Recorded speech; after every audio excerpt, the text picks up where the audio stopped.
In 2018, I went through a divorce that left me basically without anything.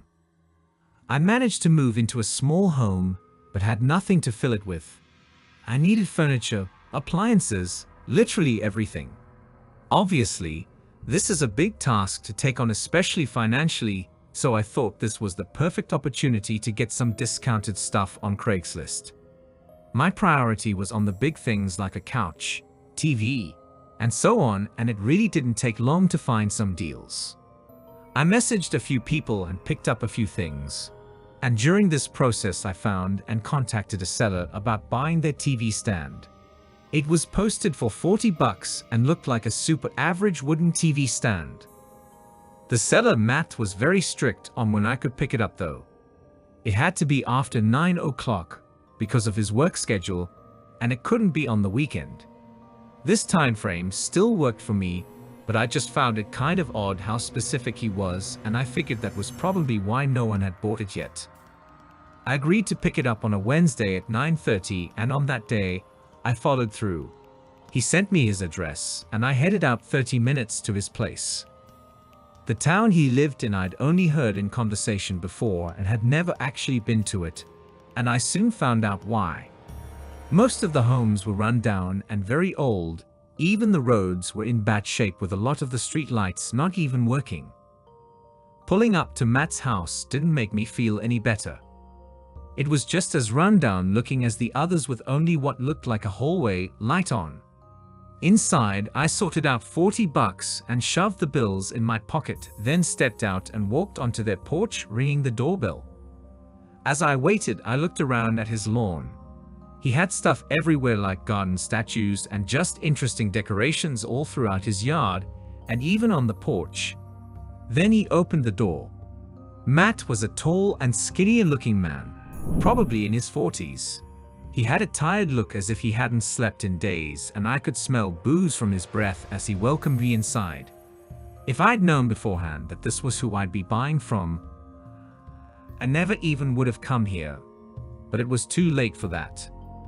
Now as we walked down the hall, there was stuff scattered all around the house, not to the point like a hoarder's home you'd see on TV, but more like an abandoned house that had been trashed by random teenagers. When we got to the living room in the back of the house, he pointed at the TV stand. The room was barely lit, making it hard to see what condition it was in. "Any chance you could turn on the light for me?" I asked politely. Matt didn't respond but walked over to the wall and flicked on a small lamp in the corner. It was around this time that I got a really weird feeling that something was wrong, and before I even got to look at the TV stand, I heard someone else behind me. Another man had come around the corner, standing next to Matt. He didn't say hello or anything. He just watched me. I was really unsure what to make of this and didn't want to overreact right away, but was also getting really uncomfortable as that eerie feeling only grew larger. I was standing there trying to think of what to say or do, but then Matt walked past me and stood in front of the TV stand. They were now on either side of me, facing me and not speaking. Several long seconds passed as nobody spoke or moved before I quickly walked past the other guy and down the hallway toward the front door. As I left, I heard them laughing in the room behind me like this was funny, and as I got halfway to my car, the front door slammed shut. I can't even find any reasons for what occurred that night or what those two guys were trying to do. Maybe it was just some sick joke they were pulling trying to get me to freak out, or maybe it was something more sinister. I don't plan on finding out though. I was 23 and looking for a studio apartment to rent. I was fresh out of college and had almost no money to work with, only making a bit more than minimum wage, so I really needed the absolute cheapest place I could find. At first, I was looking for one bedroom and studios, but over the following weeks it became apparent that that was just not in the budget. Reluctantly, I went on to Craigslist and looked at their section for housing. I knew this site had some bad reputation, but one of my friends had a good experience and vouched for it, so I gave it a go.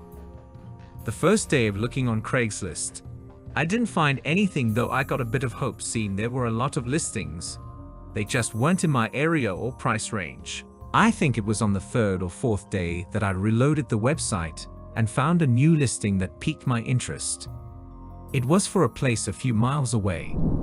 I clicked on it and looked at all the details, seeing it was a studio in a small apartment building. The pictures were really low quality, like so pixelated that I couldn't see anything, but with everything seeming good. I sent the owner a message. He replied quickly, and we scheduled a tour later that day around 7.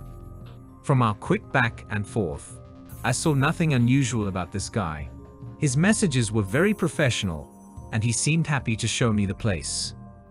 A couple of hours later, I got in my car and started driving over to the address he sent me. I should mention that I knew beforehand that this wasn't a very nice area of our city, but it's the cheapest area, and honestly, I didn't think it was that bad. Though in hindsight, maybe I was just being naive because it was my only option. Anyway, I pulled up to this rather old-looking apartment building. I parked on the side of the street and got out, texting the man that I had arrived and walking up to the front door. I didn't see the man anywhere, so I buzzed the room and waited for a few seconds. Then the door unlocked. I stepped in, greeted by a staircase in the middle and 2 rooms on either side. Before I even got to looking at the room numbers, a voice yelled from somewhere above the staircase saying they were on the 3rd floor. Assuming the man was talking to me, I started walking up. At this point, though, I was beginning to wonder why he didn't meet me at the door, especially since he was so professional when texting. As I reached the top of the steps, there was a small hallway with 2 doors, one of which was open. I walked over and looked inside, seeing a man standing a few feet away and looking over at me. He greeted me and shook my hand, then showed me inside. But immediately I was confused. The place had a couch, TV, chairs, and even food on the counters. It was clearly lived in. Does someone else live here? I asked kindly. The man quickly replied with a short laugh and said no one lived here, and everything would be gone by tomorrow. I smiled and said okay, but that response didn't come off the right way to me. He started leading me further in, pointing out features of the place, but it suddenly came across me that this wasn't even a studio. There were multiple doors which had to lead to other rooms. This was at least a 1 or 2 bedroom apartment, and there was no way the price could be what he said it was. It seemed like he noticed my suspicions as he stopped what he was saying and moved toward the hallway. He opened one of the doors that was clearly to a bedroom and started telling me to take a look inside, but before I could answer, we were interrupted when my phone chimed. I pulled it out of my pocket and checked who it was. My face went pale seeing it was from the man from Craigslist asking where I was. I looked up in horror, realizing what had happened, and I could tell that whoever this guy was in front of me knew that I'd figured it out. This terrifying moment passed, and the guy didn't move or say anything. He just stood and looked at me with a blank stare. After a moment, I hurried out of there and down the stairs, not hearing the guy follow. I got in my car and left, being so horrified I never even texted the actual man back, as I was no longer interested in staying anywhere near that place, and I didn't know if maybe he was in on it too somehow. But whoever that guy was that lured me to his home was so close to being able to probably abduct me.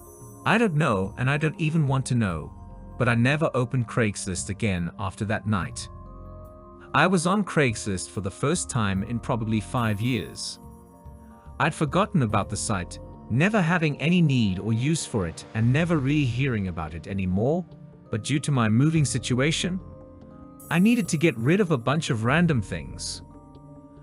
I initially called a junk removal company hoping they would just take everything, but their estimate was over $400 for getting rid of just a couple things, so that's when I went to Craigslist. I put up a listing for free stuff and had pictures of all the things I was giving away. Maybe I just didn't know how it worked nowadays, but I thought I'd get a lot of responses from people wanting to pick up free stuff. However, I barely got any, and the ones that did respond to the listing ended up ghosting me after a couple texts. Then about a week after making the listing, a man who introduced himself as KJJ reached out. He said he wanted to pick up my couch and was good to do so on any day. I really thought this was just going to be the same as all the other people that reached out, so I didn't put much effort into getting this man to actually come pick up the couch.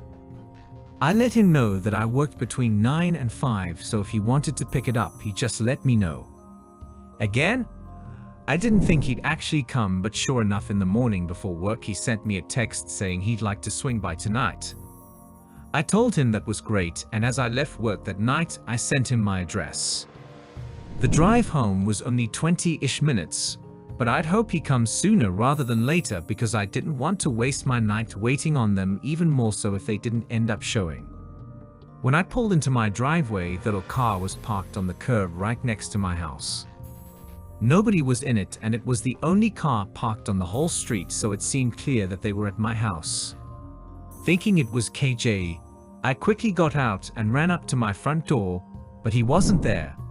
It was in the back of my mind that this could be just some crazy coincidence and the car was for someone else's house, but I wasn't convinced. I got inside and sent a text to KJ asking what his ETA was. Then I stood by the window and looked outside. After 10 or so minutes, I still hadn't gotten a response.